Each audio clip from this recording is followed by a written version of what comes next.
Grand Rising family, good morning. I'm gonna get into this practice.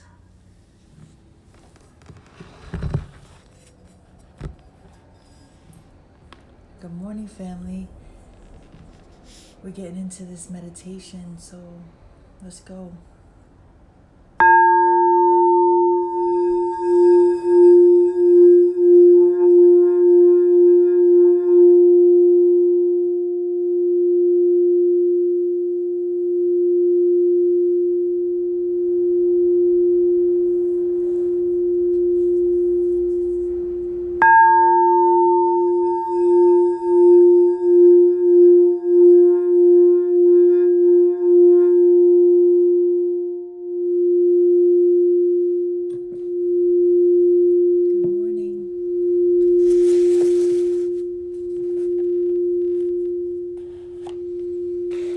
Happy Monday, yo. Welcome to this meditation. It's just going to be a quick yoga stretch and reflection.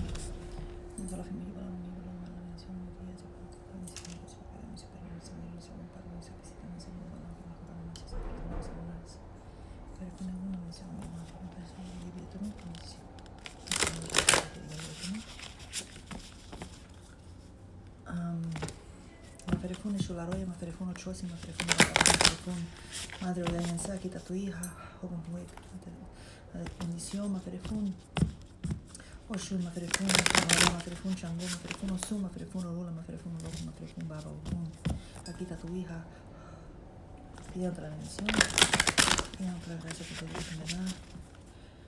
Good morning, it's Monday, yo. It's Monday. Happy Monday. I'm focused. I'm focused, yo. I'm focused. The message today for me is just about transparency, just being 100% authentic and honest. Not here to be liked, not here to please anyone. I'm just here to do what I came here to do, you know. And so may we know that we came here to do something. That's it. Be transparent. Be transparent. Maferefun eggun. Word. I'm going to do the weekly reading after I teach today because I'm on today's Monday. So I'll just show you the cards and we'll talk about them later. Karmic path. Home. And friendship. We'll get into that after 3 sometime. And let's go. Let's get up, let's rise, and let's move our bodies. Let's move our bodies because sometimes you only get 15 minutes in a day to stretch, to reflect, to whatever. So we gotta steal it and take it where we can. And so let's inhale, reach up, salute the sun. Let's exhale, come down, forward bend, forward fold. Grab your calves, hold your ankles, touch the floor, bend your knees, whatever's comfortable. Adjust. Inhale. Exhale. Come up halfway. Let's come up to chair. Inhale. Exhale. Inhale. Exhale. Inhale. Exhale. Come down. Hold it here. Inhale. Exhale. Inhale. Exhale. Left foot back. Right foot back into plank. Inhale. Exhale. Inhale. Exhale. Inhale.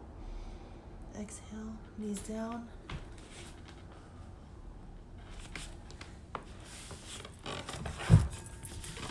Head on the mat. Come up to half cobra. Inhale. Exhale. Inhale. Exhale. Inhale. Exhale. Come down. Up to cobra. Inhale. Exhale. Inhale. Exhale. Let's come up to downward facing dog. Let's press down on our heels. Inhale. Exhale. Inhale. Exhale. Inhale. Exhale.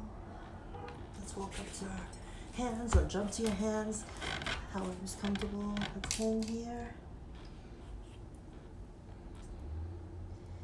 Inhale. Exhale. Inhale. Exhale. Inhale. Exhale. And let's come up. Exhale. Come down. Let's hang here. Bend your knees. Touch the ground. Let's come back down to our plank. Left leg back. Right leg back. Let's stretch. Press your heels down. Knees to the mat. Come down. Come up to half cobra.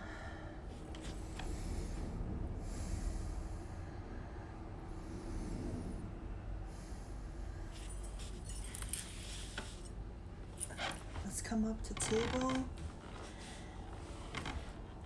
Let's rotate our hips.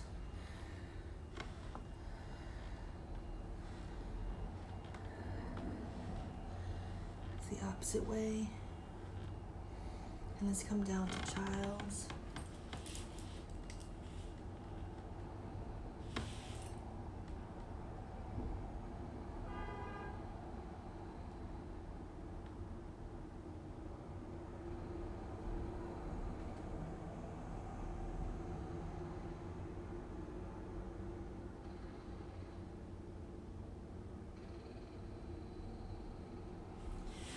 Set an intention, right, for what we're giving our body today. We're just taking a few minutes to stretch because we're saying, I choose me, I choose a practice, even if it's 5 minutes, if it's 10 minutes, if it's 20, if it's 60 minutes. I choose me. Let's come up to seated.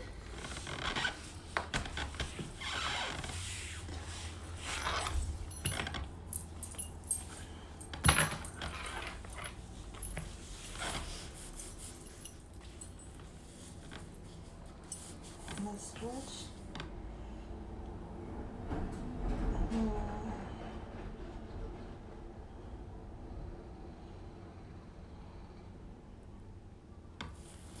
Release.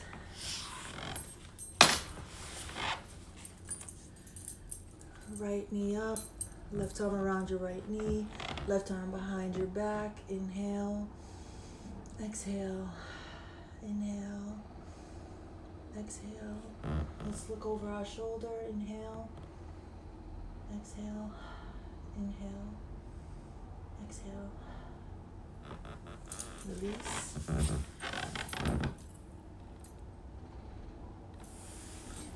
Left knee up. Right arm around your left knee. Left arm behind your back.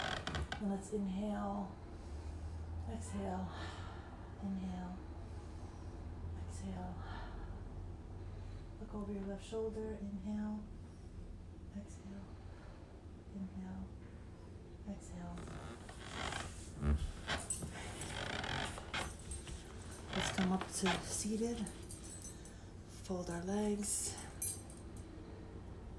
Let's rotate our neck.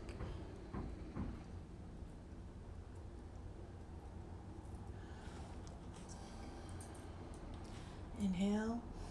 Let's come forward in a forward fold. Come all the way down. If you need to adjust, grab a block, grab a towel. Inhale. Exhale. Inhale. Exhale. Welcome back. Switch legs. Inhale. Exhale. Inhale. Let's come forward. Let's walk it out.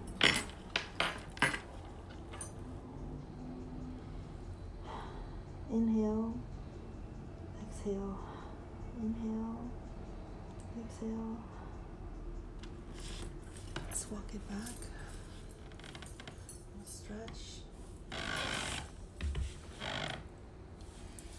And you can stay in seated, right, in your mudra.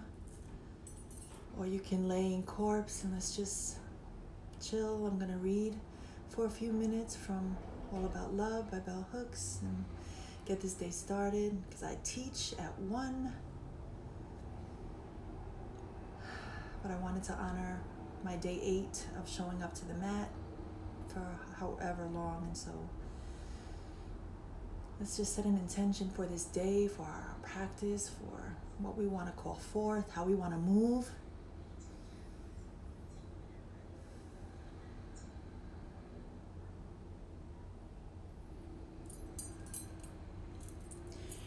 Courtney, what time is it? 12:34. Excellent.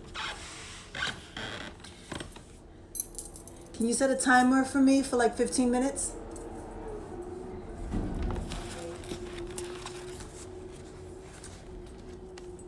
Chapter 6. All About Love, Bell Hooks. Values, living by a love ethic. This is page 87, 86, 85. Values, living by a love ethic. We must live for the day and work for the day. When human society realigns itself with the radical love of God in a truly democratic paradigm, there is no love of power for power's sake. By Marianne Williamson. Mama, close the bedroom door. Close the bedroom door because I can hear what you're listening to. Please. Thank you. Awakening to love can happen only as we let go of our obsession with power and domination. Culturally, all spheres of American life, politics, religion, the workplace, domestic households, intimate relations, should and could have as their foundation a love ethic. The underlying values of a culture and its ethics shape and inform the way we speak and act. A love ethic presupposes that everyone has the right to be free, to live fully and well. To bring a love ethic to every dimension of our lives, our society would need to embrace change. At the end of The Art of Loving, Erich Fromm affirms that important and radical changes are necessary if love is to become a social and not a highly individualistic, marginal phenomenon. Individuals who choose to love can and do alter our lives in ways that honor the primacy of a love ethic. We do this by choosing to work with individuals we admire and respect, by committing to give our all to relationships, by embracing a global vision wherein we see our lives and our fate as intimately connected to those of everyone else on the planet. Commitment to a love ethic transforms our lives by offering us a different set of values to live by. In large and small ways, we make choices based on a belief that honesty, openness, and personal integrity need to be expressed in public and private decisions. I chose to move to a small city so I could live in the same area as family, even though it was not as culturally desirable as the place I left. Friends of mine live at home with aging parents, caring for them, even though they have enough money to go elsewhere. Living by a love ethic, we learn to value loyalty and a commitment to understand. Living by a love ethic, we learn to value loyalty and a commitment to sustained bonds over material advancement. While careers and making money remain important agendas, they never take precedence over valuing and nurturing human life and well-being. I know no one who has embraced a love ethic whose life has not become joyous and more fulfilling. I know no one who has embraced a love ethic whose life has not become joyous and more fulfilling. The widespread assumption that ethical behavior takes the fun out of life is false. In actuality, living ethically ensures that relationships in our lives, including encounters with strangers, nurture our spiritual growth. Behaving unethically, with no thought to the consequences of our actions, is a bit like eating tons of junk food. While it may taste good, in the end, the body is never really adequately nourished and remains in a constant state of lack and longing. Our souls feel this lack when we act unethically, behaving in ways that diminish our spirits and dehumanize others. Testimony in New Age. Writing affirms the way in which embracing a love ethic transforms life for good. Yet a lot of this information only reaches those of us who have class privilege, and often individuals whose lives are rich in spiritual and material well-being, who have diverse friends from all walks of life, who nurture their personal integrity, tell the rest of the world these things are impossible to come by. I am talking here about the many prophets of doom who tell us that racism will never end, sexism is here to stay, the rich will never share their resources. We would all be surprised if we could enter their lives for a day.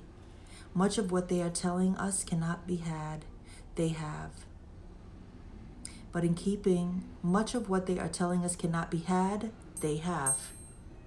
You heard? What they tell us we cannot have, they have. But in keeping with a capitalist-based notion of well-being, they really believe there is not enough to go around, that the good life can be had only by a few. Talking to a university audience recently, I expressed my faith in the power of white people to speak out against racism, challenging and changing prejudice, emphatically stating that I definitely believe we can all change our minds and our actions. I stressed that this faith was not rooted in a utopian longing, but rather that I believe this because of our nation's history of the many individuals who have offered their lives in the service of justice and freedom. When challenged by folks who claimed that these individuals were exceptions, I agreed. But I then talked about the necessity of changing our thinking so that we see ourselves as being like the one who does change, rather than among who refuse to change. There's a typo here. But I then talked about the necessity of changing our thinking so that we see ourselves as being like the ones who does change, rather than among those who refuse to change. What made these individuals exceptional was not that they were any smarter or kinder than their neighbors, but that they were willing to live the truth of their values. Here is another example. If you go door to door in our nation and talk to citizens about domestic violence, almost everyone will insist that they do not support male violence against women, that they believe it to be morally and ethically wrong. However, if you then explain that we can only end male violence against women by challenging patriarchy, and that means no longer accepting the notion that men should have more rights and privileges than women because of biological difference, or that men should have the power to rule over women, that is when the agreement stops. There is a gap between the values they claim to hold and their willingness to do the work of connecting thought and action, theory and practice to realize these values. And I don't have a pen near me. Damn. Let's fold this over. There's a gap between the values they claim to hold and their willingness to do the work of connecting thought and action, theory and practice to realize these values. and thus create a more just society. Sadly, many of our nation's citizens are proud to live in one of the most democratic countries in the world, even as they are afraid to stand up for individuals who live under repressive and fascist governments. They are afraid to act on what they believe because it would mean challenging the conservative status quo. Refusal to stand up for what you believe in weakens individual morality and ethics as well as those of the culture. No wonder then that we are a nation of people, the majority of whom across race, class, and gender claim to be religious, claim to believe in the divine power of love, and yet collectively remain unable to embrace a love ethic and allow it to guide behavior, especially if doing so would mean supporting radical change. That part. Fear of radical changes leads many citizens of our nation to betray their minds and hearts, yet we are all subjected to radical changes every day. We face them by moving through fear. These changes are usually imposed by the status quo. For example, revolutionary new technologies have led us all to accept computers. Our willingness to embrace this unknown shows that we are all capable of confronting fears of radical change, that we can cope. Obviously, it is not in the interest of the conservative status quo to encourage us to confront our collective fear of love.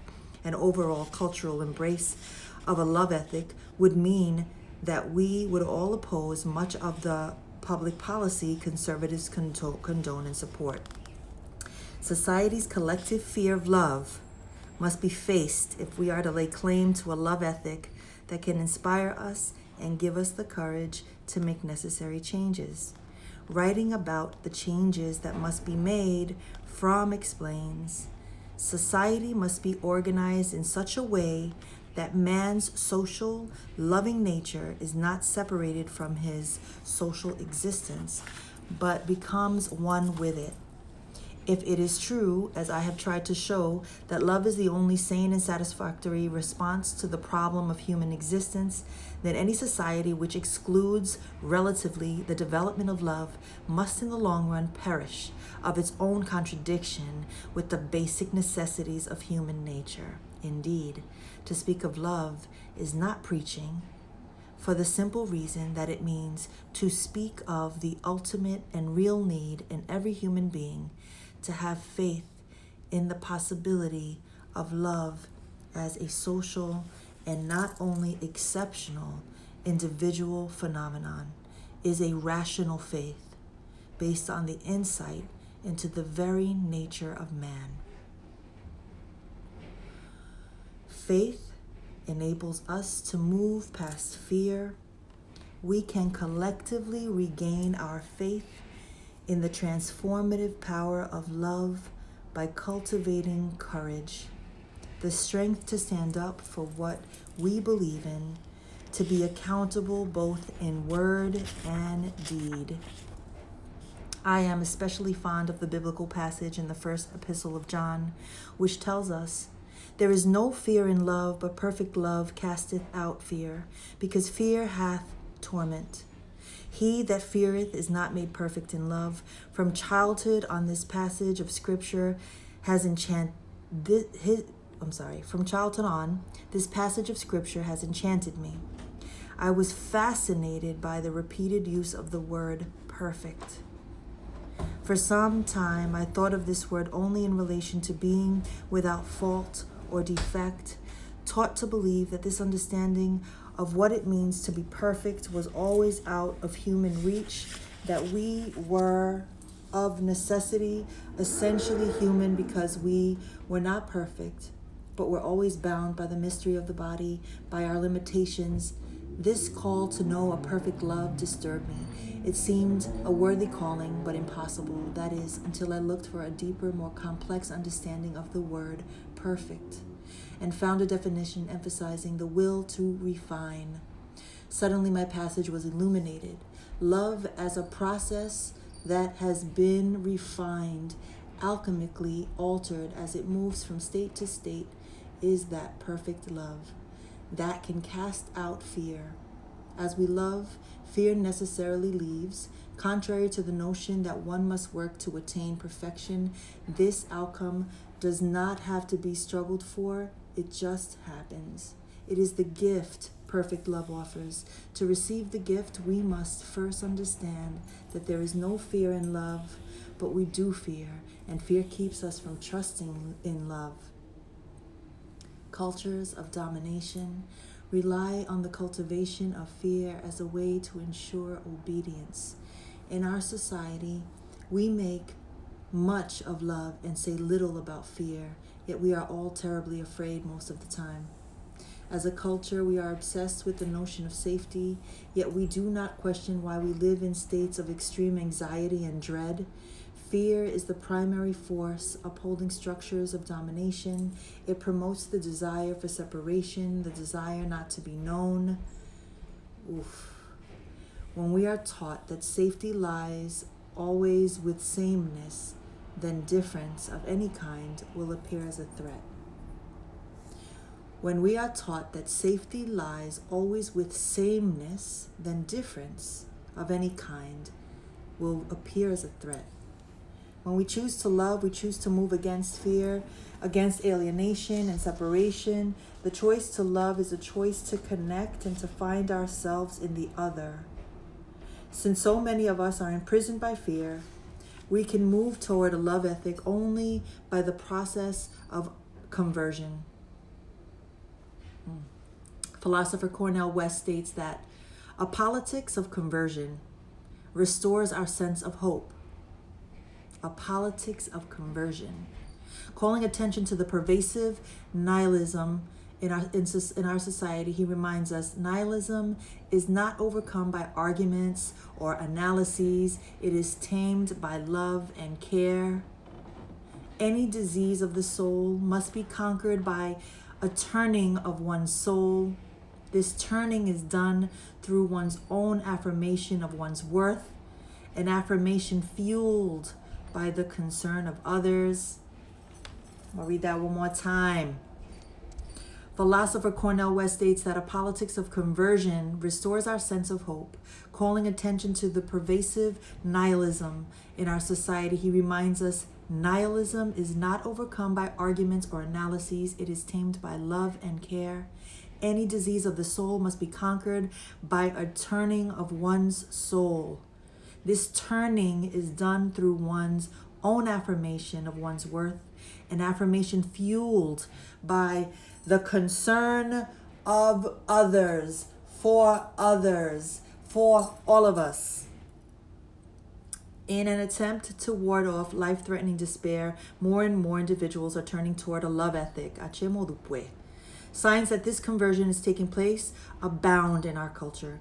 It's reassuring when masses of people read literature like Thomas More's Care of the Soul, a work that invites us to reevaluate the values that undergird our lives and make choices that affirm our interconnectedness with others.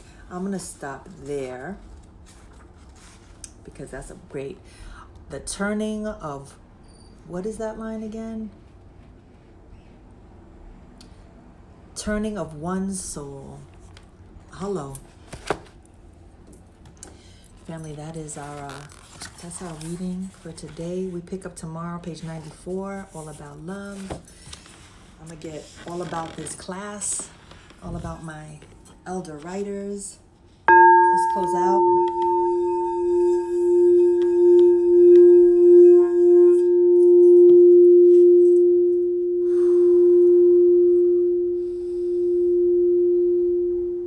Reflecting on this turning of one's soul, this idea of a love ethic, of love being the way, of love being the answer.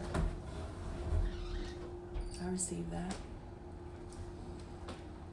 May you call forth everything you need and release everything that you don't need, everything that does not serve you, everything that does not lift you, everything that causes you fucking pain. Let's release it. Let's be done with it. Let's give it the death, steadfast. Let's go quickly.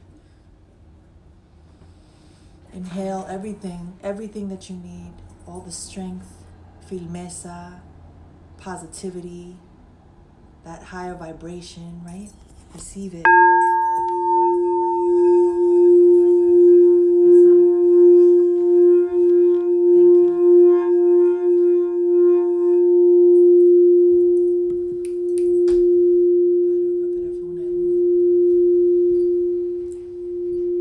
May you vibrate higher and higher and higher. What I wish for me, I wish for you. Have a fucking phenomenal day. Go kill it. Ache Molupwe. Namaste. And so it is. Peace.